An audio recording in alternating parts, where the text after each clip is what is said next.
Cavaliers coach David Blatt gets the vote of confidence that he's been waiting for, with GM Dave Griffin coming out very strong against the idea that Blatt could be fired sometime soon. Said in no uncertain terms his coach is going nowhere. I think this is the right move for Cleveland right now. They need stability, especially with LeBron being out with an injury.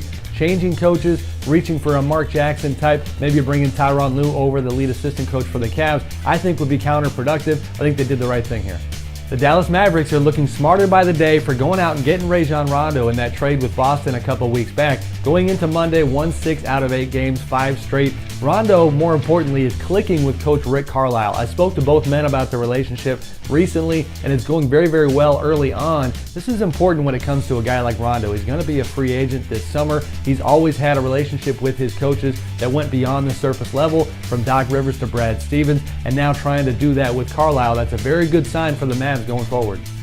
We all know that the Knicks are a mess right now, but the fascinating part about their situation is that this is just the beginning. When Phil Jackson signed that 5-year, $60 million deal to be the team's president back in March, he had major changes in mind, a philosophical overhaul. That part hasn't changed. So even with the fans chanting "Fire Fisher," with first-year coach Derek Fisher struggling, that's not going to happen. Even with Amar'e Stoudemire saying that all these losses are beyond imagination, Phil and his vision, his imagination, if you will, are going to have to get the Knicks out of this painful mess.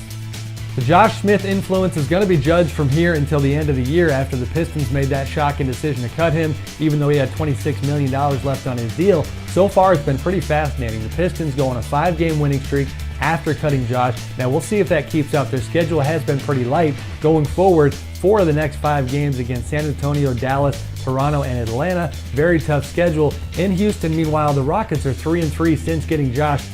How about those Atlanta Hawks? They go into Monday having won 18 out of 20 games and demanding that we pay attention to what's happening on the floor after an offseason where it was all about what was happening off the floor. In the last 20 games, the Hawks had the best defense in the NBA, holding opponents to 42% shooting. On the other end, getting balanced scoring. 5 players scoring in double figures. Paul Millsap leading the way at 17 points a game. Coach Mike Budenholzer deserves a ton of credit. Such a challenge for him to coach in this environment. He's doing a fantastic job. It's quite a story.